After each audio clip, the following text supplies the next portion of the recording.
This is the Wheel of Time Spoilers podcast.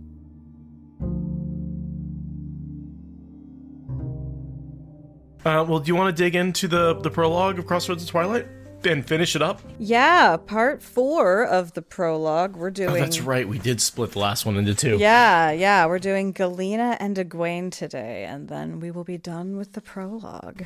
Mm-hmm. Pretty much the complete opposite types of women here, Galina and Egwene. Oh my god, there are so many direct juxtapositions in these two. Mm-hmm.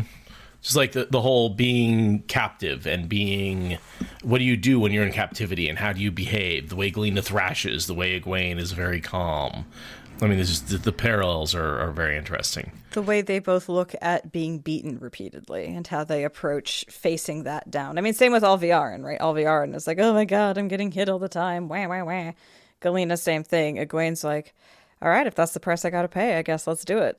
I better hope I can learn to embrace the pain. But yeah, I mean, they're both in conditions of extreme captivity with no bodily autonomy and physical coercion and punishment constantly and constant surveillance. And I mean, they're both dressed in white, for fuck's sake. They're very much experiencing parallel things in very different fashions. Afternoon sunlight slanted through the tall trees on the ridge above the vast Shido encampment, dappling the air, and songbirds trilled on the branches overhead. Redbirds and blue jays flashed by, slashes of color, and Galina smiled. Heavy rain had fallen in the morning, and the air still held a touch of coolness beneath sparse, slowly drifting white clouds. Likely her gray mare, with its arched neck and lively step, had been the property of a noblewoman, or at the least a wealthy merchant. No one else but a sister could have afforded such a fine animal. She enjoyed these rides on the horse she had named Swift, because one day it would carry her swiftly to freedom, just as she enjoyed this time alone to dwell on what she would do once she had her freedom. She had plans for repaying those who had failed her, beginning with Elida. Thinking about those plans, about their eventual fruition, was most enjoyable. Ah, Galina. This vengeance thing, it's going to get you in trouble. I mean, she's already in trouble. Well, I mean, young Galina. If young Galina hadn't been such a vengefully minded person, she probably wouldn't have joined the Black and ended up in Dumai's Wells.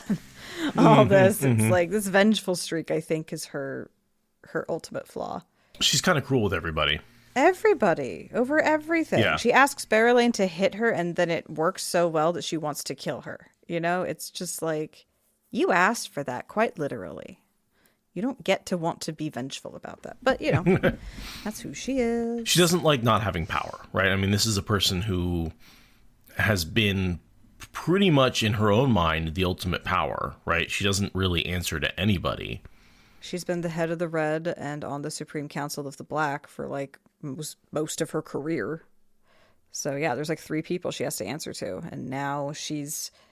afraid of Tharava and wearing all of this jewelry and silk and just constantly hounded by Tharava. Every other paragraph with her is thinking about Tharava. And yet she has to go back to her because she's sort of pseudo-blocked, right? Pseudo-stilled. Yeah, she is magically bound to not channel unless one woman gives her permission to do so. Right. It's very much like Leandrin and her not. And so you create the situation where someone who is basically addicted to a drug, and there's only one person who can supply them with that drug. Yeah, and you can leave whenever you want, as long as you're okay with never channeling again. Right. Because Tharava is all about the mind game, right? She says that the only way she'll ever release that oath is if her little Lena can convince her she'll stay with her forever. Tharava is into the mind game of it all. She's not interested in the end result. She's interested in the process. So then that brings up, I think, an important question that she asks, and I don't think we ever get an answer to. Does the oath rod in the tower, would that be able to lift this oath? Right? Because, I mean, she's Black Ajah. Clearly we know that she used the oath rod in the tower. This is also a clue that the Black Ajah used the oath rod in the tower to lift their oaths, right? Because she's she thinks about it I've done that before. I just don't know if a different oath rod can remove this oath rod's oath.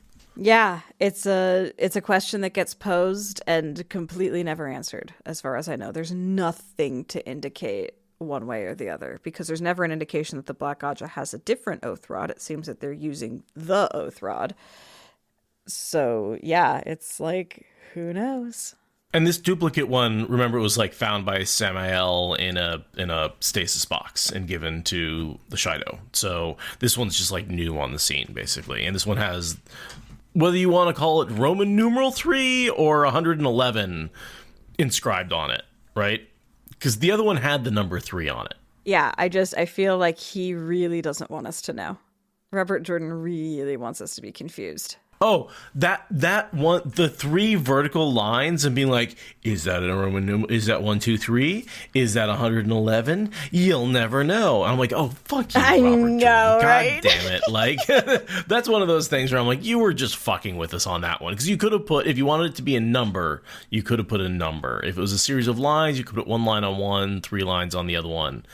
But, like, these were supposed to be a method of punishment for criminals, and it makes me think that, like, it's sort of like having a fire hydrant, right? Like, you never want to use it, but if you do have a criminal, you want to be able to pull that out and use it really quickly because you don't want to have to shield and hold a channeler prisoner, right? Sure, yeah. So I'm guessing each district probably had one, in which case they were probably numbered 1 through, 300 or however many districts there were. And I'm guessing, I believe that they're all essentially identical ter'angreal that could remove or bind somebody. These numbers are serial numbers for purposes of cataloging rather than representing anything functional about the tool. Exactly. It's like, oh, do you have oath rod? Well, at the time they called them binders. Do you have binder 308? Oh, yeah, we have 308 right here. See, it's got the number on it, right? Yeah. Yeah, I don't know which way I'd rather it be, if they're interchangeable oaths or if they're, very specific per rod. I can't decide which way I'd rather it be. Because it's are they a master key, or does each jail have its own locks? Right, exactly. To be bound in your home district specifically, such that you have to go home and have that particular magistrate issue a release from that sentence. You can't just steal one from across the continent and, like, release yourself over there, Or is that unethical, because if that oath rod is destroyed, then there's no way to release the person, right? You would have to, if that oath rod is destroyed or lost, doesn't it make sense that, like, oh, well, you don't want just one key to a jail, right? Because then if you lose that key, the prisoner is forever locked in, even if they're proven innocent. Yeah, and maybe there were duplicates. But yeah, at that point, it's like, well, then we're back to what if they're just all clones of one design? Which, yeah, I guess that is the most efficient, because, yeah, it would suck if you temporarily put that punishment on someone with the intent to take it off, and then, yeah, it, like, rolled under the couch and no one could find it again. That would be awkward and unethical.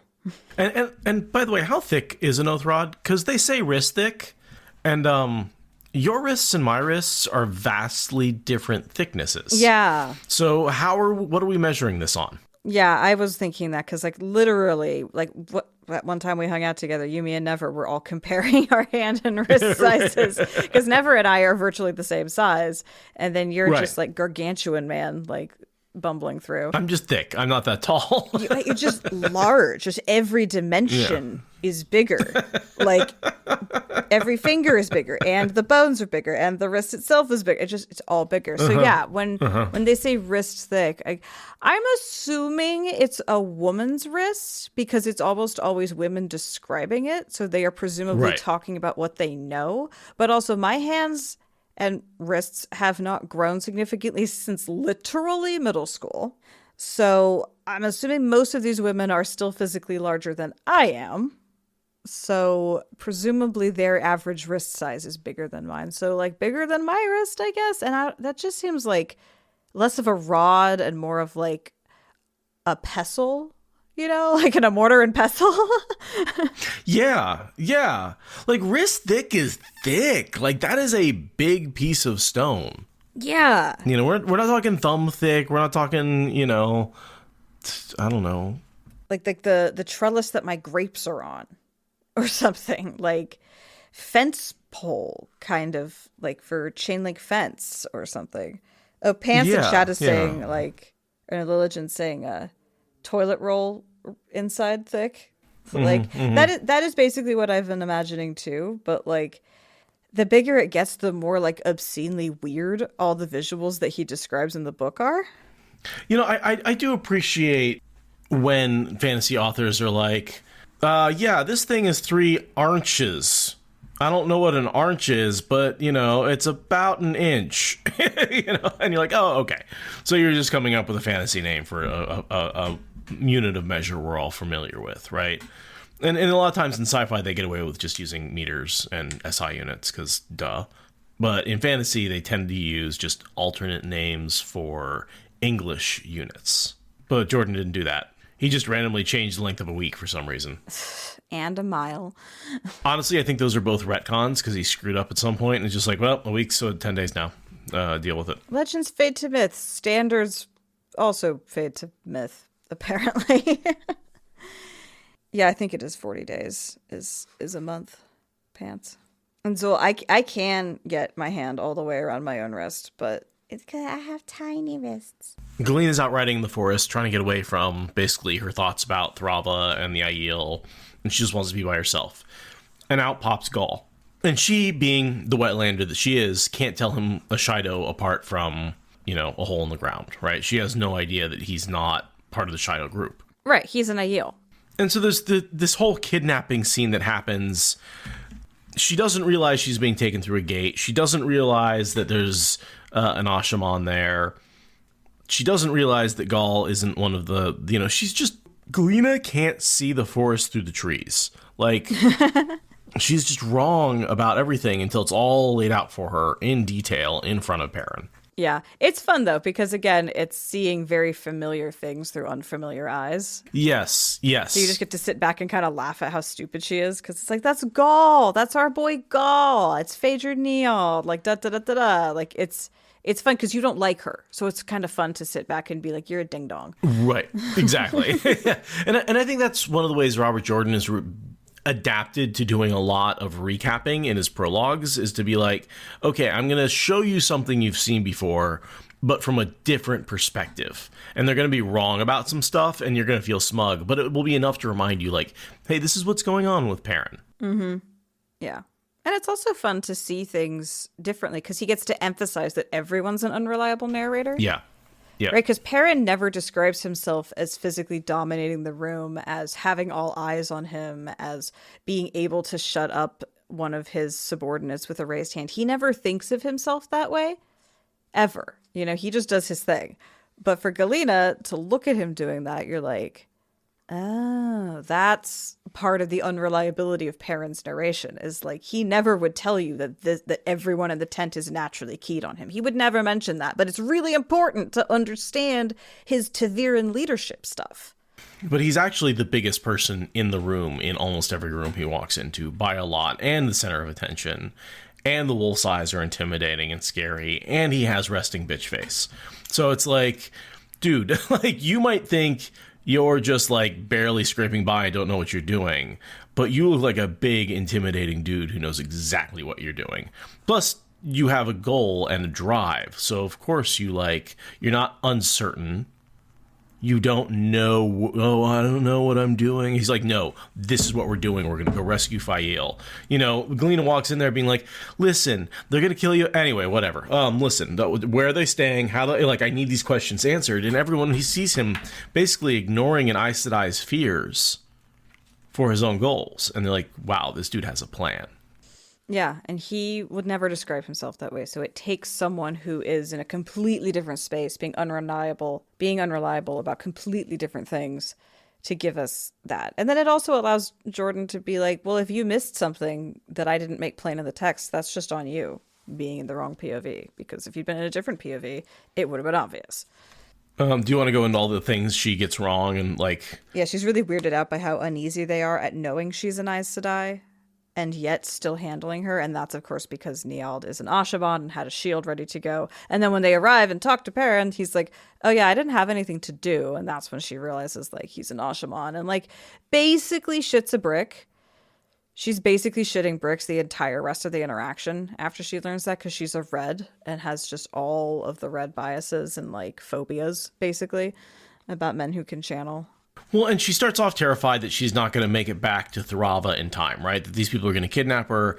She makes all these assumptions that Perrin's camp, must be days ride away, which it is, of course, but they get there in an hour because of gateways. Yeah. And so she shows up terrified that she's like, basically, Tharava's not going to accept her excuse of getting kidnapped as being late. It's like, oh, you were kidnapped? Too bad. Should have been here on time anyway. Yeah. Yeah, her mind is really doing like the rat in a trap, like kind of thing. Like she is just scrabbling around like, well, surely I can manage to make this work. And surely even if Perrin dies, I can still manage to manipulate Fael. And like her mind is frantic and she's figuring all this stuff out. And then while she's in the middle of coming down from panic and going into planning mode, they're already there. And it's like, what? How? So I want to talk a little bit about the conversation she overheard when she pulls up. Okay, yeah. As they approached the large red and white striped tent with the door flaps tied back, she overheard voices from inside. Said he was ready to come right now, a man was saying. I can't afford to feed one more mouth when I don't know for how long, another man replied. Blood and ashes, how long does it take to arrange a meeting with these people? Who's saying what? And who are they talking about? I'm not sure about the he, but these people must be Sean Chan. Okay. Slightly farther down, Barrelane says, she seems cautious, Perrin. And I think that that's referring to Tylee. I don't know who the he is, though. So I assume that the blood and ashes commenter is Perrin. I can't afford to feed one more mouth when I don't know for how long. I'm assuming that that's Perrin. Yes, I'm assuming that's Perrin as well. So then said he was ready to come right now. It can't be Talonvor, because Talonvor's the go-between with the Sean Chan. So who else is coming to join with Perrin? He wouldn't be talking like that to one of Massima's people. He's already got the Two Rivers people. I'm not sure about the he. I'm also trying to figure out who the other man in the tent is. Because it's not Gaul, because Gaul's showing up there with... It's Galien. Oh, okay, Galien, thank you. Yeah, because it's, war council stuff and Alejandra is missing. Could he be talking about the Winged Guard at all? Yeah, I don't think it's Talonvor or the Prophet or Tam. Unless Tam and Abel are with him at this point, I believe. Elias is with him. Oh, Tam's not with him right now. Tam gateways in right before the battle with more archers. Then it's probably Tam is the he. Yeah, Tam. Which Tam would be the he. means yeah, that whoever's speaking is probably the other Ashaman, because he would have the ability to communicate across all that distance really quickly. And we know that they're both in there by the time that Galina notices them both. Mm-hmm. So we think this conversation is basically the Ashaman or Arganda, right? Arganda could also be speaking. Sure. Because he could be conveying that information, basically saying, Tam and the archers are ready to come. And Perrin replies, not yet. I'm having a meeting with the Sean Chan. I don't want them to show up and have to feed them, because I don't know how long it's going to take me to get this meeting with the Sean Chan and get what I need out of them. Yeah, I agree with that. Okay. That was not necessarily what I was thinking going into this, but I really had no idea. I was like, I don't know who they're talking about. Yeah. That was a good call with Keith that Tam weighs in right before the Battle of Malden. Chat. We love chat. Yeah. Chat's great. And then, yeah, she seems cautious. Definitely is later. It feels like it's referring to Tylee. Yeah. And the Sean Chan. Yeah. Which is why it's taking so long to get a meeting, because they're worried about Trap. Yeah, which, fair. These are two armies meeting in enemy country for both parties. I also found a clue that Galina was not one of the Black Aja at the Dark Friend Social. Oh, really? She had only glimpsed Ibarra at a distance in Cairien.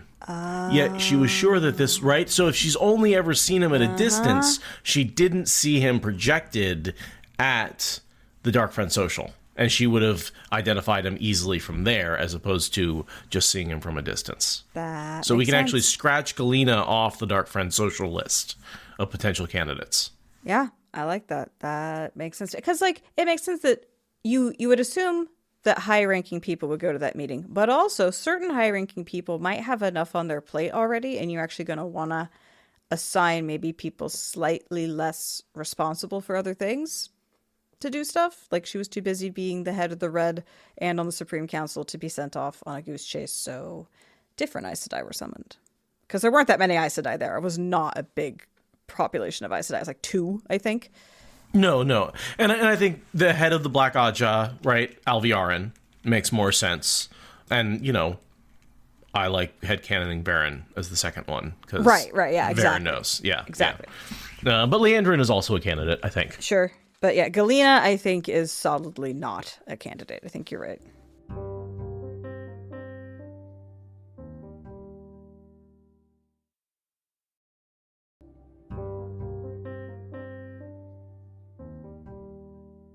So let's see. Ibarra suddenly notices her mysteriously. We know it's the scent situation. He's like, we've got someone I don't know in the room. So she's like, how does he know I'm terrified? It's like, because he smells it. Yeah. And she's terrified because she suddenly has realized that the last time she saw black-coated men, it was Dumai's Wells. And like, given how she experienced Dumai's Wells, this is a very reasonable thing to suddenly be having, like PTSD levels of like, oh shit. Because she was leading Dumai's Wells, like the attack, and she got, whipped, like spanked. I don't know what to call it. Like, she got her ass kicked, and she ended up a prisoner of the Shido, and she's been Thrava's plaything ever since. Right. She ran away from Dumai's Wells and got captured by the Shido, and like, yeah. So the last time she saw these guys was the last time that she was free. And she was running scared. Yeah, she was abandoning her entire party and running away in utter disgrace. But I love her out. I'm surprised to see you with the Aes Sedai. I'm surprised to see you at an Aes Sedai with the Shido after Dumai's Wells. Or don't you know about that? Or don't you know about that? She's like, don't you know that? And she's like, and her Dumai's Wells doesn't matter. Lie. Like, there's so many lies in her next statement. Like, it's just everything she says is a lie to Perrin, essentially. Yeah. She's lying with her body language like all Aes Sedai lie, and then lying with her words like a black Aes Sedai lies. Because, yeah, she says that she's about White Tower business. Right. Which, no. Which, I mean, you could interpret that that the Amerlin sent her to do Dumai's Wells, and that mission isn't over yet. Nah. But that's a stretch. That's a stretch. That's a real stretch. And then she says, hearing your name was the only reason I didn't channel at my abductors. And it's like, that's so patently false. Right. Because they didn't say your name until like an hour into kidnapping you. So, yeah. Yeah, it was. And they don't call her out on it. But like, I'm pretty sure everyone in the tent can tell that's bullshit. Well, not really, because they all assume she's telling the truth because she's an Aes Sedai. Right. I mean, I feel like this is one where Perrin really, like, gets the wool pulled over his eyes. I'm like, come on. Like, yeah. Just because she's you don't trust Aes Sedai ever, but this one you take her word for all of this shit? Come on. Right, exactly. But, I mean, she does say things straight out. Fail is under my protection, and Queen Alejandra is too. Which, like, no, they're not. No, not in the slightest. Yeah. And even Perrin says, I don't see how you can protect them, in Guy Shine White, which is totally true. Right. And it's funny, too, because she's like, here's all this information. And Perrin, being the single-minded person he is, here's exactly one thing, which is that Fail is, in fact, alive. She is, in fact, accounted for. And that's all he needs to know. And it's just, what does she think down here? Sophisticated people who thought they could dance with Aes Sedai were easily led. Country folk could prove stubborn out of ignorance.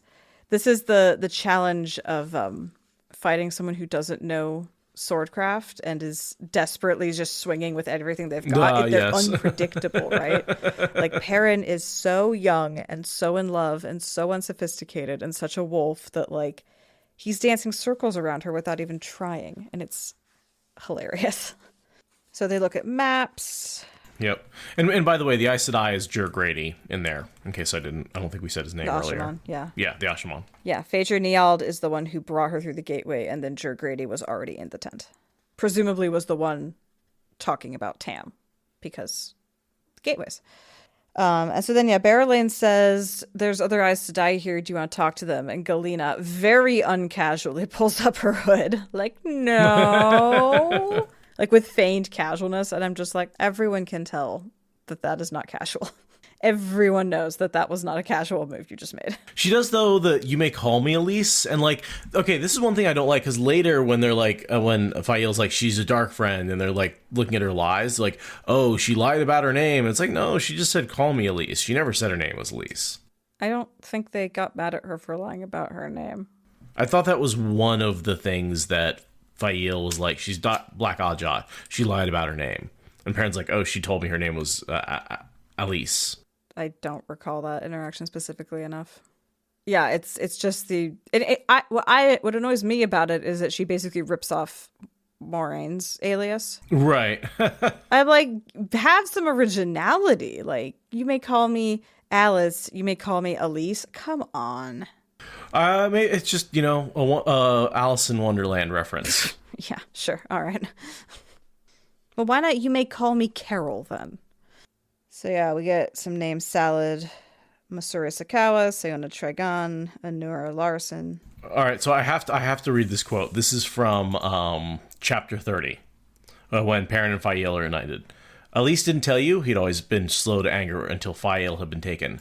Now he felt fury bubbling up inside him, bubbles like white-hot iron.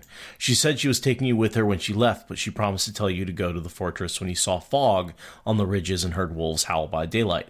I'd swear she said it straight out, burn me. You can't trust Aes Sedai an inch. Fael glanced towards the western ridge where the fog still clung thickly and grimaced. Not Elise, Perrin, Galina. If that wasn't a lie too, it has to be her, and she has to be Black Ajah. So just, it's like in that same sentence where she's like, not Elise, Perrin, Galina. If she's not also lying about being Galina. Which, fair. So she has to be Black Ajah. And she has to be Black Ajah comes directly after Fael is like, oh, she's lying about her name. But she never lied about it. She just said that you may call me line.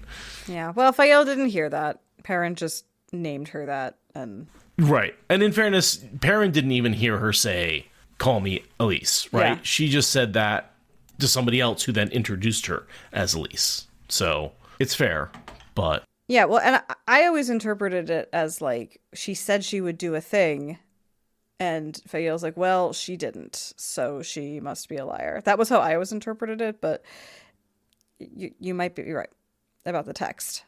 I'm just saying that the name is one of the supporting facts that Fael uses to accuse her of being a dark friend.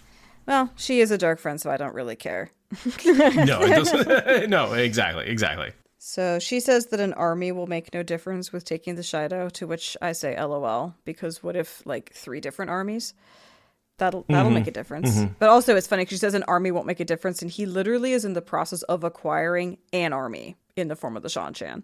And her point isn't necessarily that you can't defeat them, but that, like, basically they're going to fight back, and in that chaos, Fael is likely to be killed, right? It doesn't matter how many armies you bring. In the chaos of the fight, Fael's probably going to die. You're better off with me. I can get her out safely without all the chaos and likelihood of hurting your girlfriend, especially with channelers, right, fighting. If you have a bunch of Ashaman, there are hundreds of wise ones that are going to fight back, and then you have a battle of channeling.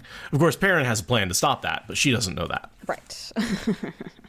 Yeah, so we look at the maps. We sort of describe how Perrin's been watching the town long enough to, like, mark when each new sept arrives and get a bunch of intel. He asks where the Gaishines sleep.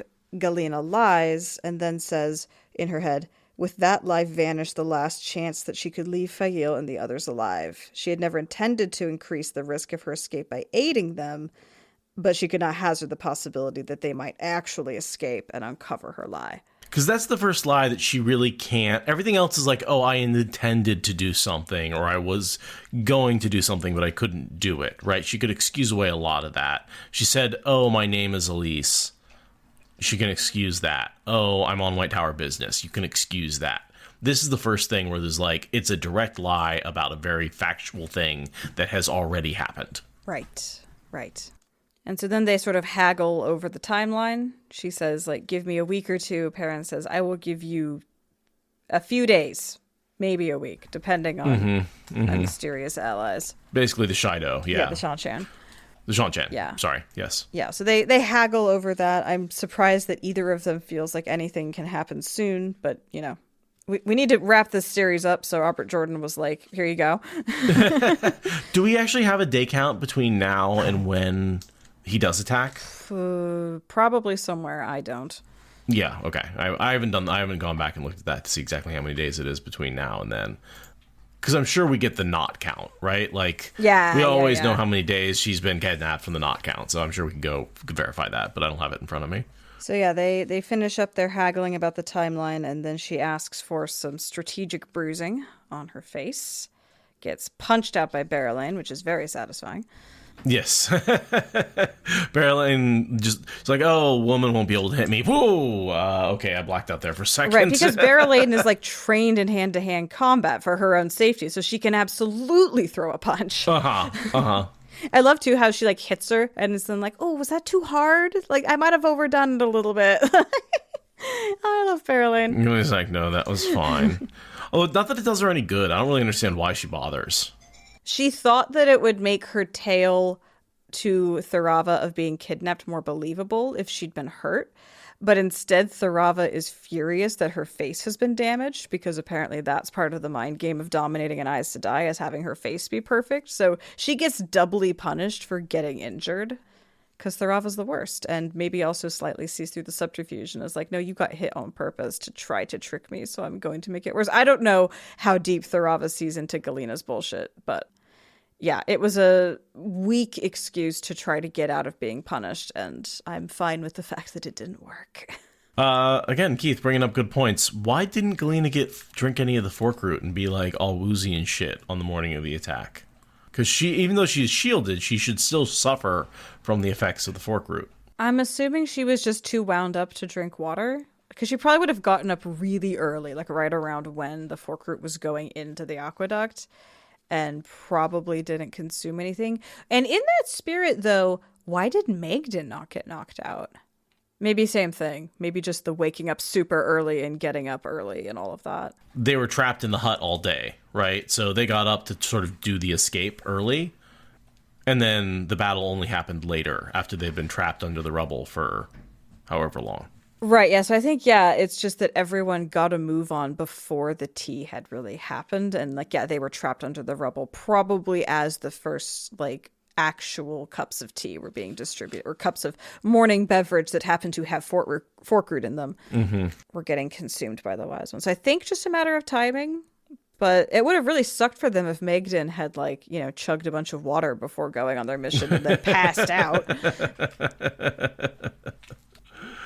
You'll have to look at that timing when the parent actually starts dumping the tea leaves in and see what that looks like in terms of what time of day. But that'll happen later when we get there. Yeah. Oh, Keith is pointing out that Morghese did pass out when she gets out of the basement and gets to drink some water. Whoa! So nice. It might not have been an exhaustion pass out. It might have been she chugged some water, and the exhaustion plus the fork root tincture was like, and she's down. And everyone else is fine because, as we learn in Egwene's perspective, it's like a 5 times the dose to affect someone who's not a channeler. Right. And it's a very light dose in general. That's a good... I never thought of that. That's such a good point. I never noticed that. Because she does. She totally passes out. Nice catch, Keith. Nice catch, Keith. I mean, I guess we'll have to make sure that the water wasn't being provided. But no, yeah, because the water's handed to them by Roland and co. It's not from Parents' Party. It's, yeah, that's totally what it is. Ha! Excellent. We'll have to remember to point that out when we get there. Clever, Robert Jordan. Very clever. Yeah, so that's all I've got for the Galina section. Yeah, I mean, just how carefully you can see Perrin questioning Galina about the water supply. What do the wise ones drink? She's like, oh, don't worry, they're not going to be drunk. They only drink water. He's like, sweet. Right, yeah. That fits right into my plan, you know? Like, why is he asking if the Shido go inside the walls? I didn't understand that. I think he wants to know that it's safe to send Fael and co in there to hide. That was my assumption. It was just like, is it abandoned enough that they can stash themselves away and not get found in the fighting, right? Not be impacted by street to street fighting as I take the town. So basically, because even though there's a couple of Aiel in there, it's mostly empty. So he says that's a safe place to go and hide. Yeah, exactly. Because Galina tries to play up the danger, but all he hears is it's barely occupied. So. Oh, yeah. No, we haven't discussed the book cover. So yeah, this is the book cover scene, right? Oh, this is the book cover scene. Yeah. This is Daryl K. Sweet, Perrin and his 30-year-old man, and yeah, this is after Galina leaves, but before the meeting has fully broken up. That's what the scene on the front is. yeah, because you've got Gaul. There's no one in a black. Yeah, no, on the coat, back. but If you've you look got on the back. Gaul By the curtain. Yeah, He's got a silver sword on his of collar. course, there we go. Black coat. Oh, okay. Yep, you're right. I was only seeing the front cover, and that's Barrelane. Barrelane, Gaul, Galien, and either Niald or Grady. I think Grady, because he was already in the tent having the discussion. So I would bet this is them coming up to the tent, right? These are who was in the tent waiting for. Oh, is this him? Well, no, because Gaul's in the tent here, so I assume that this is after. Well, No, Gaul's not in the tent. Oh no, he is. You're right. Yeah. So yeah, this is the only person who's missing is Galina. So this is either shortly before or shortly. What it has to be after. Or maybe it's not exactly one moment, and Daryl K. Sweet isn't great about including all the characters in the scene that he's portraying. Book covers not accurately portraying the precise details of the scene in the book that they're representing? In my publishing genre? Listen, Nicolas Cage belonged in Eye of the World, and it's a crime that he was taken out. Yeah. Zool, I thought that was Barrelane because she's in blue. I would call that white. Robert's name is right over her waist, so I can't see if she's got the belt on. Here, I'll drop the photo, the full photo that's on text over it. Yeah, I think the blue is just Shadow, and she is wearing a belt. Oh, I've always assumed that was Barrelane. I did too. But there's a real strong argument that is in fact Galina. Especially with Gaul in the tent. Mm-hmm. With Gaul and Anashaman in the tent, like they've just brought her, and she's talking to Perrin, and Galien is looking cranky.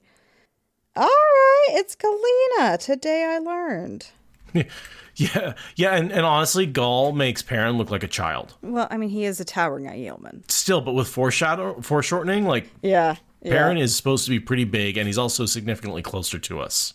He looks like he's, honestly about the same height as Galina. Right, yeah. Gaul is like 6'7". Is he really? Canonically? I mean, that sounds right, given that everyone in Robert Jordan's world is like at least 5'10", and Aiel are very tall. So looking at this again, this might be one of the most book accurate Daryl K. Sweet covers. I mean, the proportions are still way off, I think. But, I guess you do it 11 times, you get a little better at it.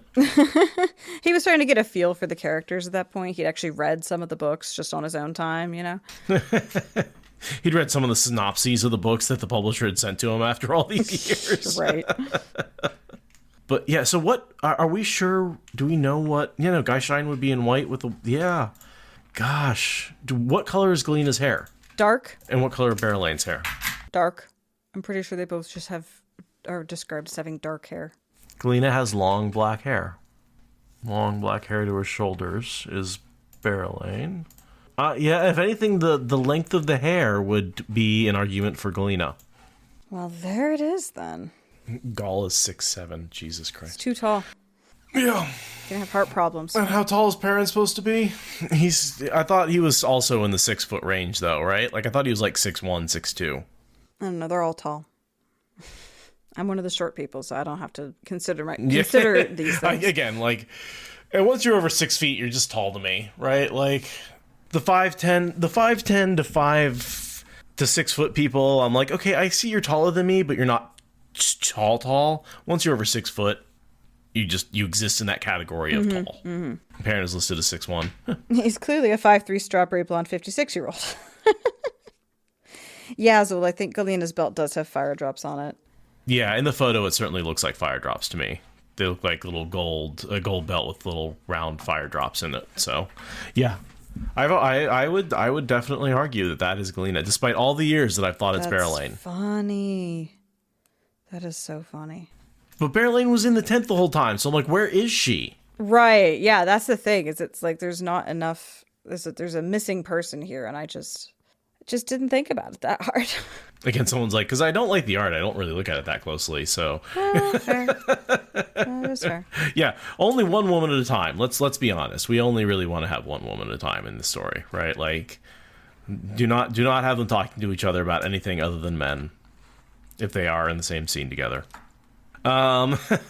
So we get the message from Perrin to Galina. Galina says she'll pass it on. Perrin's like, thank God, now that I know where they're going to be, everything else will be much simpler because I can attack willy-nilly and not worry about hurting my wife because she's going to be tucked away. Right. Tell her that I love her. Here's a complicated set of instructions for how to, like, get away and hide. And, like, it's pure coincidence that Fael happens to be ready to bail out on the day that Perrin attacks. Like, there's no communication that actually happens. Apparently is the hanging lamp in the photo. The sexy lamp hanging at the top. I like this where he's like, Abara tells Niall to be polite to the Aes Sedai, and she's like, he's saying that after the way he talked to me? Which I think is actually a legitimate point of like, dude, you're not setting an example there of being polite to the Aes Sedai. Yeah, it's like he's already been more polite to the Aes Sedai than you. Like, he knows how to be polite to an Aes Sedai in ways that you will never dream of. Uh-huh. So yeah, Galina ends her section with thinking about how she needs to obtain the rod, kill Fael and her friends, and then be free. Which, spoilers, will not be happening. Doesn't work out. Nope. She gets to be Tharava's plaything forever. The failure of her plan breaks her heart.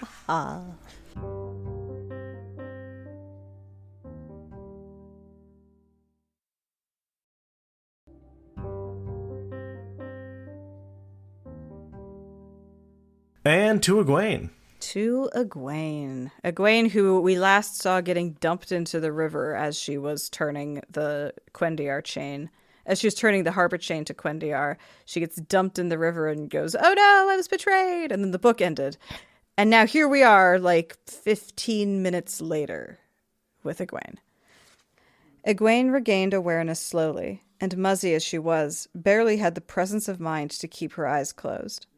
Pretending still to be unconscious was all too easy. Her head lay slumped on a woman's shoulder, and she could not have lifted it had she tried. An Aes Sedai's shoulder. She could sense the woman's ability. Her brain felt stuffed with wool. Her thoughts were slow and veering. Her limbs all but numb. Her wool riding dress and cloak were dry, she realized, despite the soaking she had received in the river. Well, that was easily managed with the power. Small chance they had channeled the water from her garments for her comfort, though.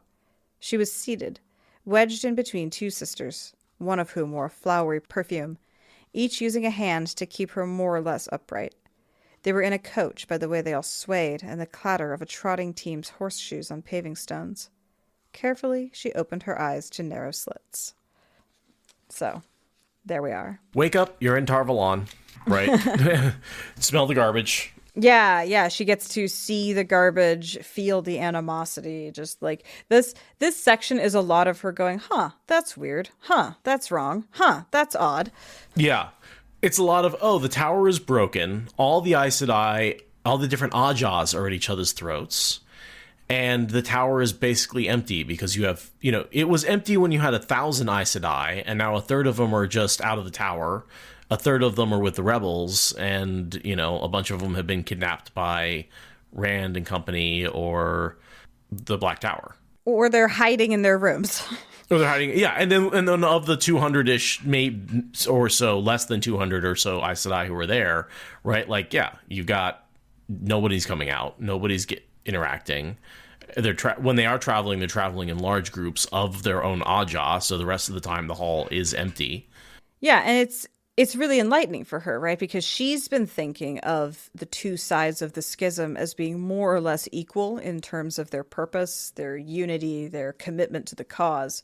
And by the end of this POV, she's like, I'm not trapped here with them. They're trapped here with me. Right. This won't be hard to take down from the inside because she doesn't have to convince that many people, right? B, they're already fractured and broken on the inside, and she's seeing that.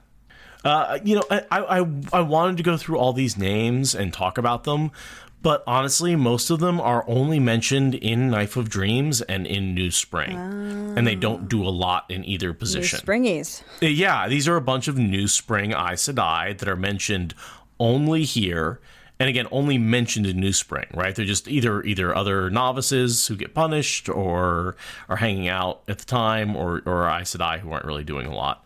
As far as I can tell, none of them are Black Aja except Katarine. Right. Who we see a lot of. And everybody else is basically what it says on the tin, right? Whatever their description is here in the chapter, that's all we really know about them. All right. Well, there you guys know. The name salad here is iceberg quality. This isn't even like, a nice romaine. Yeah, there's no nutritional value. Literally just the iceberg of the name salad. Yeah. These are Tower Aes Sedai who never play any part in any plot or significant. Except for Katarina Alredin, who we see a lot and will have many opportunities to talk about. Yes. Yeah, she's sort of a key Black Aja member / Red. She's sort of a Galina archetype who stays behind. She's kind of like Galina and Alviarin put together. She's got a lot of the same power, and she comes into being the Mistress of Novices at a certain point. She very much has a lot of power, but is super evil with it. But okay, so nobody else really matters. Let's see. So they're talking about what they're going to do with Egwene, and Egwene figures she's going to get taken to the cells and executed, and discovers that this doesn't bother her particularly. And she's not quite sure why that is, but, in hindsight, we know it's just because you're the Amerlin. The Amerlin doesn't fear dying. The Amerlin fears the tower being hurt. Here's something. She says, against 5 already full in the power, success would have lasted moments at most. What do you think? Do you think Egwene could take down 5? Well, not with Forkroot in her. Not with Forkroot in her. I think in this situation, it's a no-brainer. I think potentially she could take down 5 if she was up to full strength, but it would be a who's the quickest draw kind of thing. And I wouldn't take bets on it. But yeah, with Forkroot in her, it's no contest. There's a comment about her lanky companion. That's Barracene. Mm-hmm. She's probably the only other character with more than a couple of moments who's in moments outside this chapter, but not very many. Nothing that I could really find that was relevant. And so then she gets slapped into showing that she's awake. And then she's like, fine, you're going to make me wake up. I'm going to ask who betrayed me. Which turns out nobody betrayed her exactly. She kind of got betrayed, though. I don't know if any of these women know who betrayed her. I think they were just told to go down and look. So it's not like they even have the information. Yeah, I don't think they have the information. Because wasn't it's the one Aes Sedai who was like, oh, no, she came after. Yeah, she comes after. It's Nicola. Nicola betrays that something is going to happen, we think. It is, okay. But she doesn't betray anything particularly specific, and certainly that information is not common knowledge.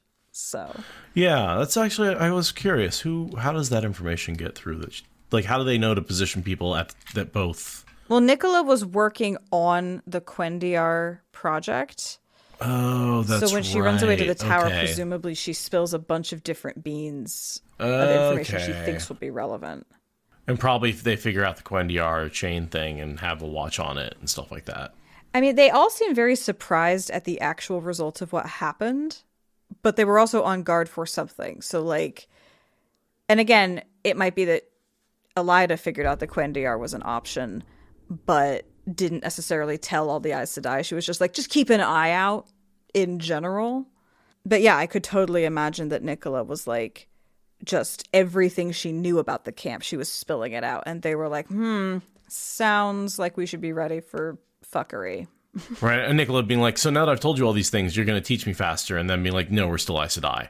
Sit down, shut up, and do what you're told. And you're going to learn slowly like everybody else. Yeah. Because we're even more traditional Aes Sedai, right? Seriously, you go from the liberal young Amerlin to the stodgy conservatives, and you think they're going to let you buck the rules? I know, right? It's do you have a brain cell to rub together? Come on. Yeah, Nicola, I would say, is one of the dumber characters. Her just decisions are just wrong. She's Gawain levels of infuriating with her decision making. With her short-sightedness and her emotion-driven, ego-powered impulses. Yeah. In similar ways, anyone who joins the White Tower when it's this, like, crumbling institution of betrayal and pain, I'm just like, okay, dumbasses. Like, get out while the getting's good. Yeah. It's like the people left after a corporate merger when they've let go of all the people who were, like, at all rebellious. They've really purged the ranks, and there's, you know, a bunch of people have quit. Anyone who could get a new job has got a job, and the people who are left are the people who are, like, too dumb to jump ship, or just, like, too in debt and too tied down to the institution to go anywhere. Yeah, and she's got Arena helping reinforce her bad decisions, because clearly the two of them are just like peas in a pod in terms of their intellectual capacity. Okay, so and there's a line here I wanted to talk to you about. The chair of pardon. Oh, yeah. Perhaps she will name you to the chair of pardon. Would you enjoy that? Okay, assuming that's a position of some sort, right? Like some sort of judge? I don't know. It's like the defending lawyer. Oh, okay. The chair of pardon faced the same penalty as the one she defended. So that sounds like taking the lawyer position. Oh, it's a defense. Okay, you're a defense attorney, yeah. basically, is what that is. Okay. All right. Because at first I was like, what Terran Real is the chair of pardon? No. We have the chair of agony and the chair of remorse and the crystal throne. What the fuck is the chair of pardon? Yeah. This reminded me of the scene in Ebudar with Elaine and the Aes Sedai, where they talk about the seat of rebuke in judging Elaine and Nynaeve for discovering the kid. And they're like, this is a trial. This woman is sitting where the seat of rebuke would be. And I'm assuming that's, you know, the prosecuting attorney or whatever. So this reminded me of that. Of like, oh, here's another piece of how Randland sets up its courtrooms. But it never makes sense to have the lawyer face the same penalty as the person they're defending, right? It would be like impossible to get a lawyer then. Well, no, it says that in some instances. So like for some particular crimes, like I've seen, you know, like some people I've seen argue that like we wouldn't have the death penalty if people who argued for it had to like also suffer it, you know? Like I feel like it's something similar here where they were like, some punishments are so extreme that we need to make sure that like no one's doing it punitively or whatever, like for petty reasons. But it does say only in some instances here. Okay. I don't know. It seems very dramatic and dangerous, but also, you know, sometimes people need a fire lit under their ass.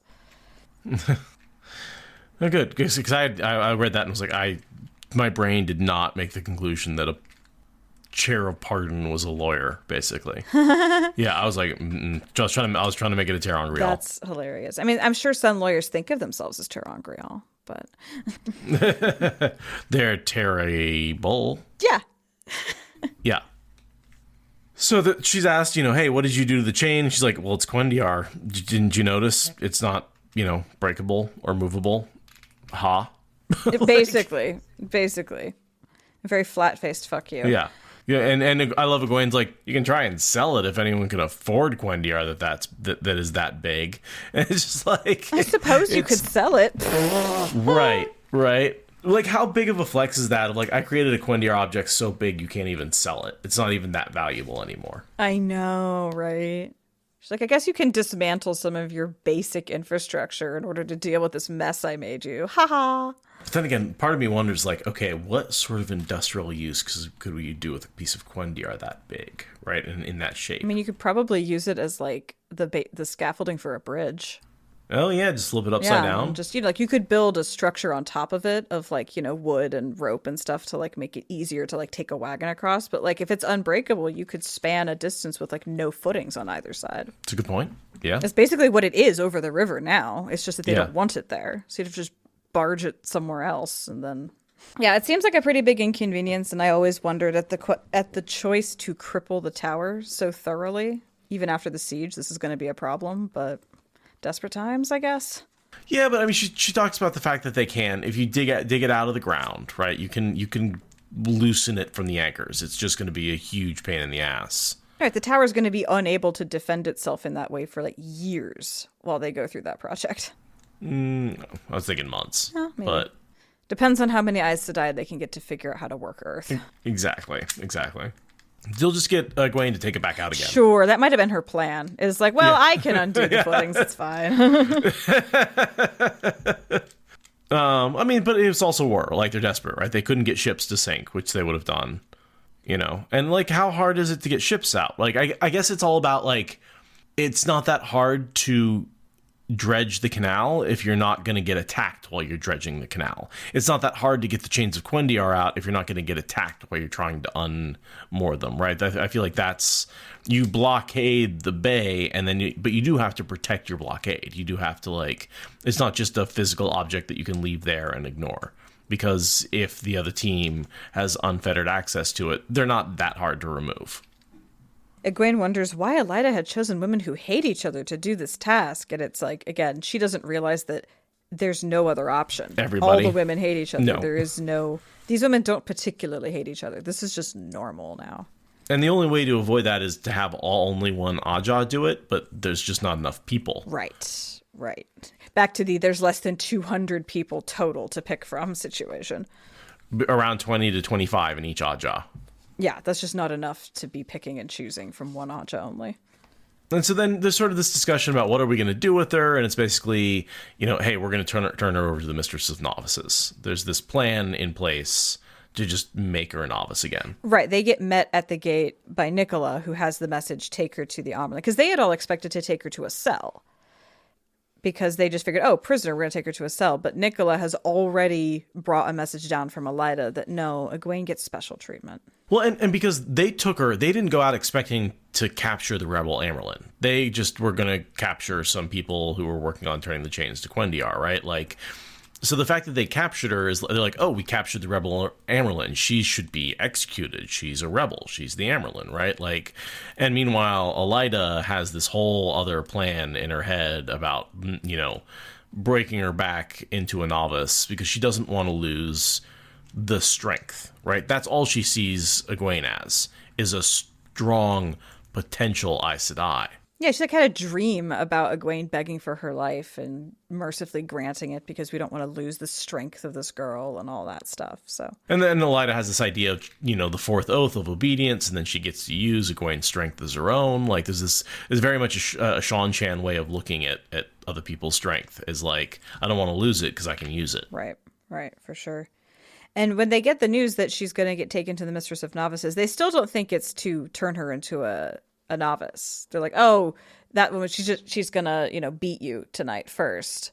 And this is when Egwene starts to think, well, maybe the Aiel way of just yelling your way through the pain, like, will help me manage this. And she's not sure that's going to work. And she kind of has to rediscover it later in the POV. But this is her first thought of like, maybe. And like, I got to say, you know, it's been scientifically proven that if you swear up a storm when you stub your toe, then you're less hurt. And like, it fucking is true. Like, I love swearing in general. You can imagine the noises that I make when I stub my toe. But it does help it pass through. You don't hold on to it. It moves through you. It's one of my favorite Mythbusters did that, where they had people put their hand in ice water until it hurt. And then they had them do it again and let them said, okay, this time curse and see if there was a significantly longer amount of time. And there was. People cursing could hold their hand in ice water for a significantly longer amount of time. Now, it's Mythbusters. It's not rigorous science, but it is fun.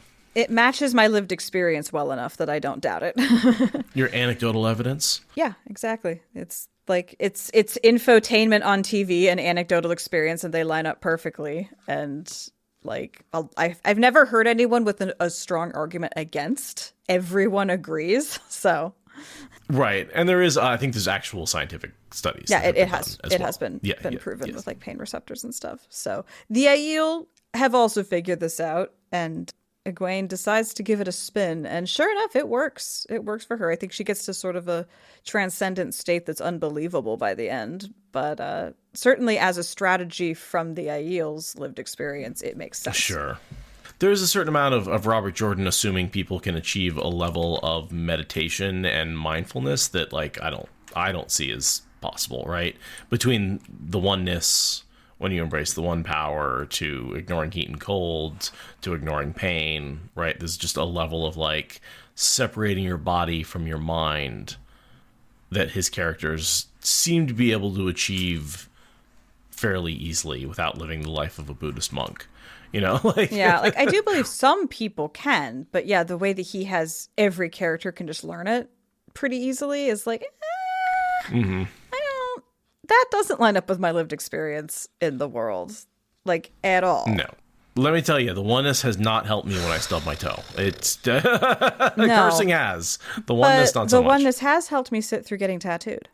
So, you know, people experience pain and disassociation and bodily sensation and control of the mind-body connection very differently. There's a wide spread of experiences. So we also have to assume that Robert Jordan is writing a bit of his own experience to some extent, or those of people he talked to. So some people have some level of this experience, and he maybe just amplified it to a heroic degree.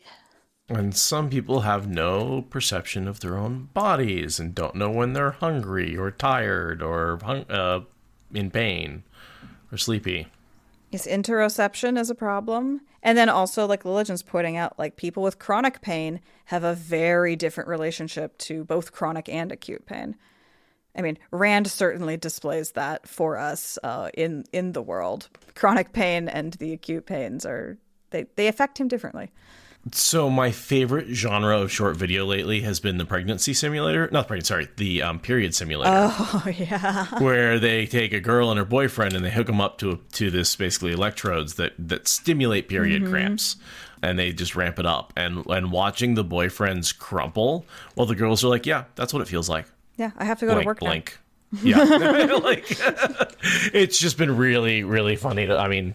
Like, oh, yeah, I mean, I of course want to try because I want to see what sort of pain level, you know, I could deal with. And am I crumpling at a 5 or a 7? You know, like. I mean, I want to know because people have such different subjective experiences of pain that it's like, I want to know, like, how does that stack up against my actual cramps?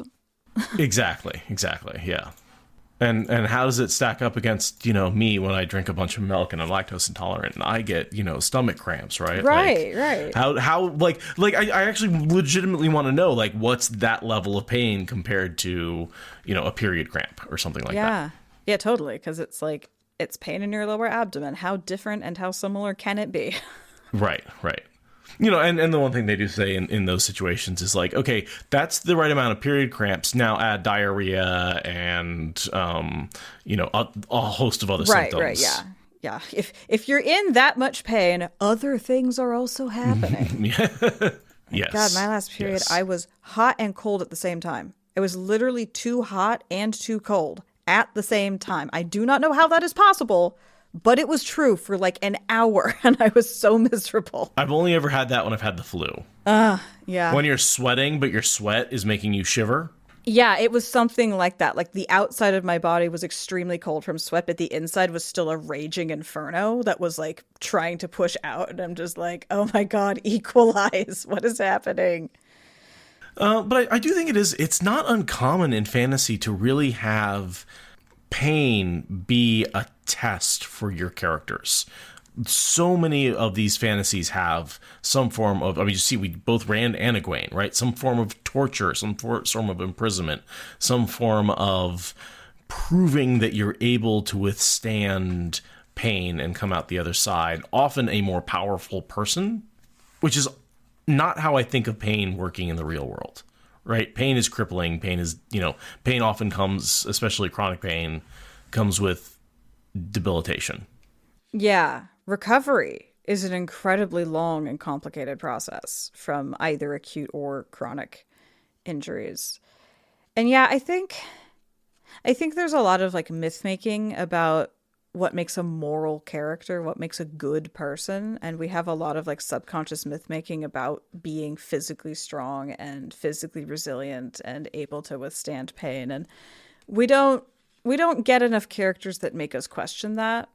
I think we don't have enough scenarios in which someone is a physical coward or extremely intolerant to pain, but is also a moral, upright person who's worth being the hero of the story. You know, you don't get that very often.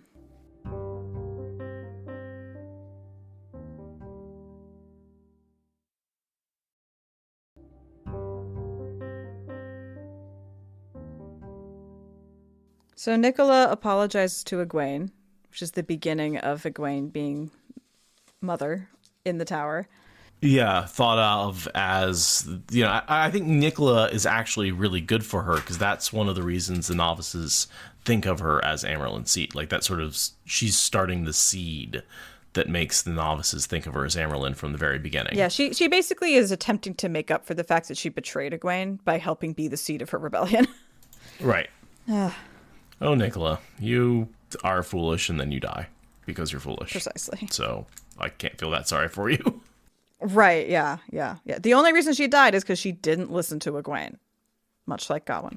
Right. Oh, the chat. Just a couple of math teachers hanging out in chat. Pants, Zulu, also me, former math teacher. Love that. I love all of the education of nerdy things we've got represented today. Yeah, seems to be a theme. Robert Jordan was a math and physics guy. It's a wonder that I fell in with all of you weirdos. I'm just like, numbers scare we. Yeah, but you get into GIS and stuff like that. You like numbers when they represent physical things. You just don't like abstract numbers. Yeah, I don't want to know how to calculate. I just want to know how to make stories with the results. Which I guess is why I got into this, is Robert Jordan is nothing if not a storyteller. Okay. So then there's this, like, the two reds threaten the gray, which is just more of that, crazy tower politics. Yeah. And Egwene's thinking about how the tower feels like home despite everything. And she's like getting all this strength and vigor despite everyone hating each other. Despite the fact that she thinks she's going to die. She's still like, home again. Because she's the Amarylline. And then here's a quote specifically for you, Aradia. Aes Sedai kept their own hours, and some Browns hardly liked being awake during daylight at all. Night had fewer distractions from their studies, few interruptions to their reading. Hell yes. And Wheel of Time nerds everywhere went, yes, that is correct. We are Browns to our core. Yeah, we really are. We all want to live that way.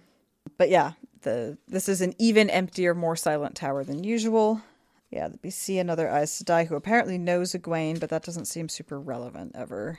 But this is the other party from South Harbor comparing notes, being like, oh wow, all we got was some random wilder who only turned the chain half into Quendiar. And they're like, wow, only half? Like, South Harbor's still technically open. This is so good. And then they also talk about how Lyanna had shielded herself, so that way the only reason she was caught was because the chain was turning slowly. And it's like, Egwene, you could have done that.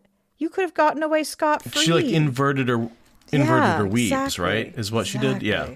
And of course they don't believe Leanne's Leanne because she's lost the ageless face, right? But she's got all these skills, and so there's no record of her being in the tower. So they're like, okay, Wilder. Right, and she's claiming to be of the Green Aja, and it's just nothing makes any kind of sense. But Egwene manages to seed enough doubt in that she gets treated like Lyanna by the end of like the night or the next morning or something like that. Yeah, and Malaire, she is the one who comes in and she's like, I want to know how she did that, either from you or from this Wilder. But I don't think they don't give it away, do they? No, they don't. So yeah, Egwene is just taking furious mental notes while all of this conversation is happening. Do you have any idea why Katarine hesitates before going into the novices' quarters? I'm assuming just she was probably a little shit when she was a novice and got sent there a lot.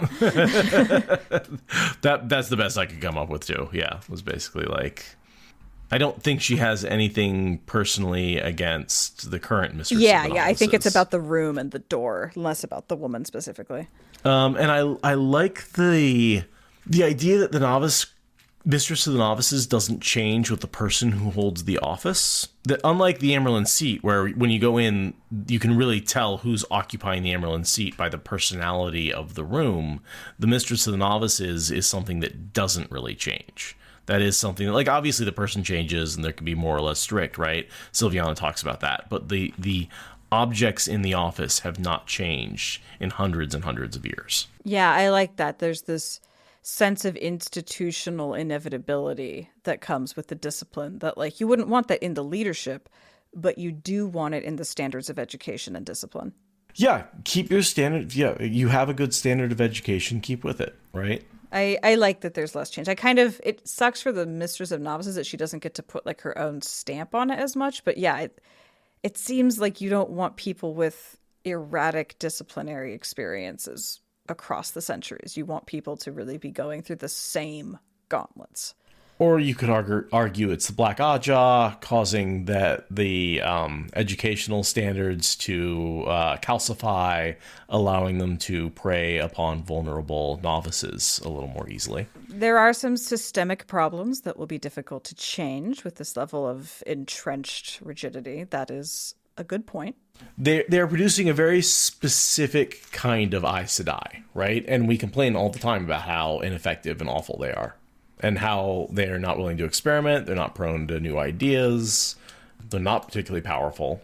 Yeah. And we also spend a lot of time complaining about how corporal punishment is a terrible way to shape people at all. So the Mistress of Novices is kind of the worst.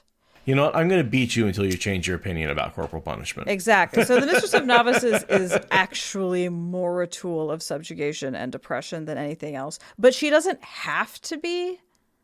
It could be cool, but it's not. It's not even that the system is broken. It's that the system is working exactly as it was designed to. Right. It's just designed poorly. Or designed for outcomes that you and I don't think are valuable. Yeah. That is kind of a bummer. Now you put it like that.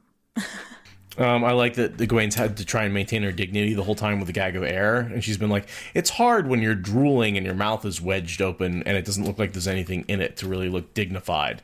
And I kind of, that visual really stuck in my head of her being like, right? Drool running down her chin. And she's kind of short, right? And she's being shoved along the hall by a woman who's much taller than her.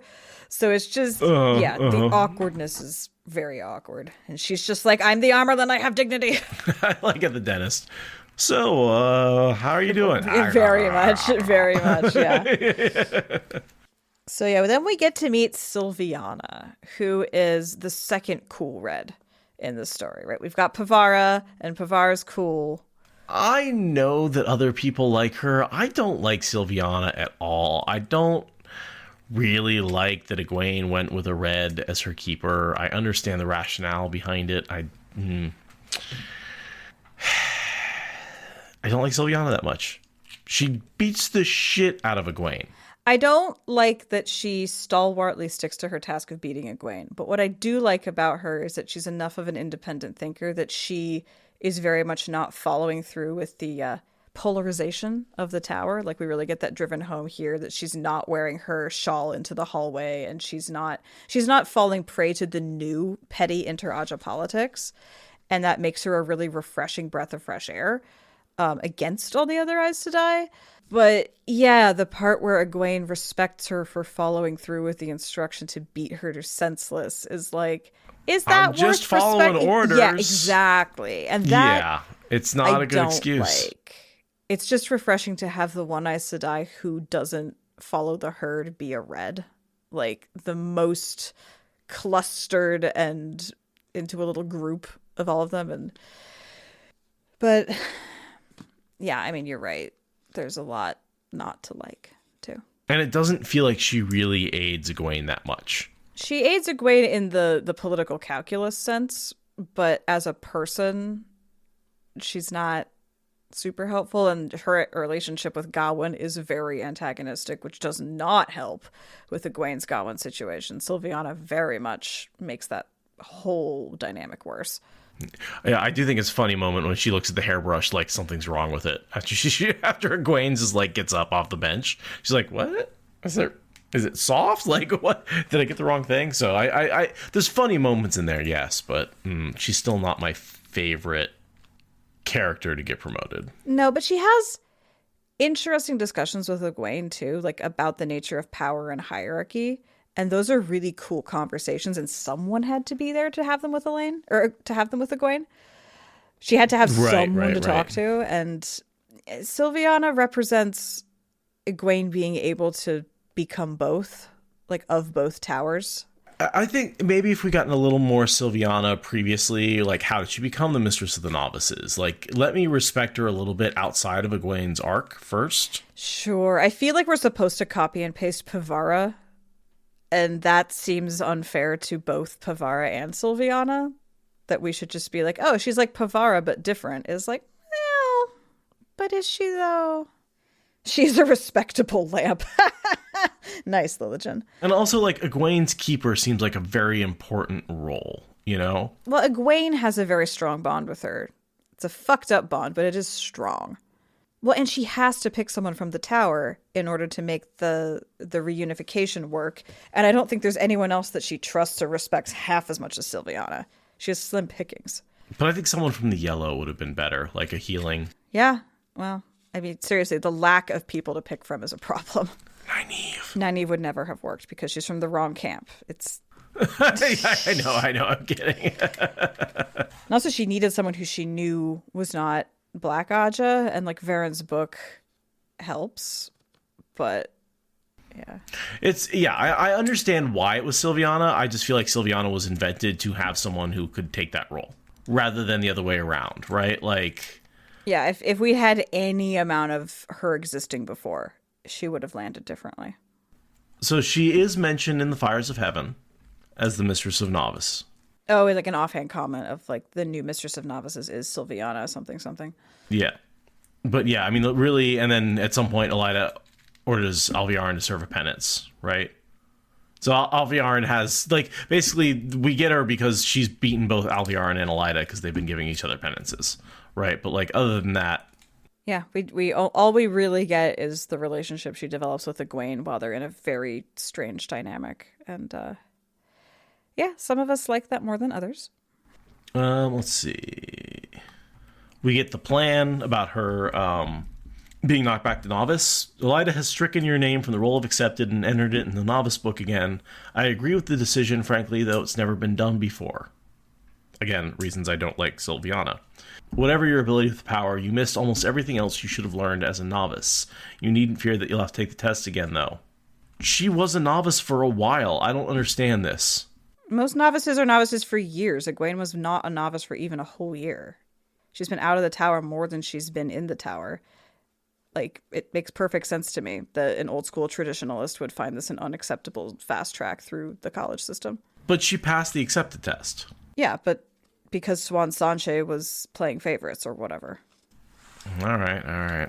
I would still... I think having her as accepted would be more acceptable. Yeah, the demotion to novice, but then getting to skip back up. Like, I do not believe in giving and taking people's rank as a form of punishment. Like, your rank is your rank. Are you qualified or not? Right. That should be it.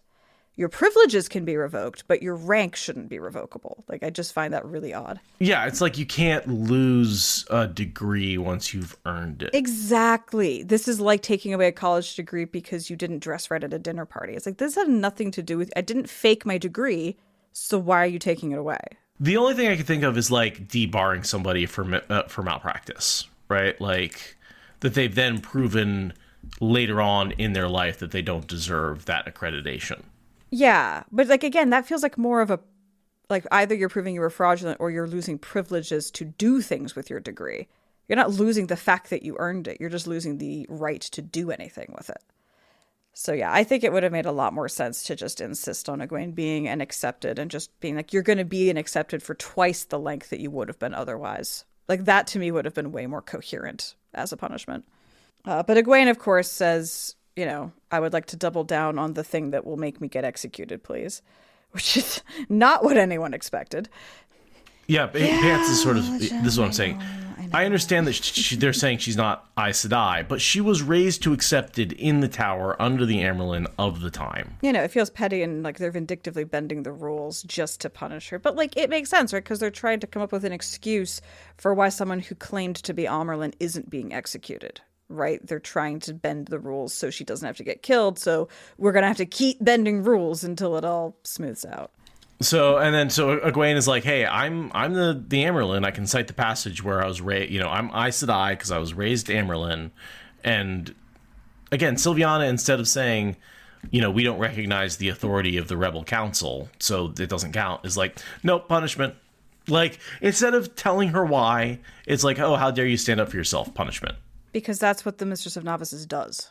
That is her job, is to say, oh, you talked back, punishment. That has been her job for the last, 2,000 years. Just doing her job, Sylviana. Just keep doing your job. That's a great excuse. And then Egwene says, do you think you can make me deny who I am with a spanking? To which we get the extremely eloquent line, there are spankings and there are spankings. Which I'm like, Jordan? Put it away, Jordan. Put it away.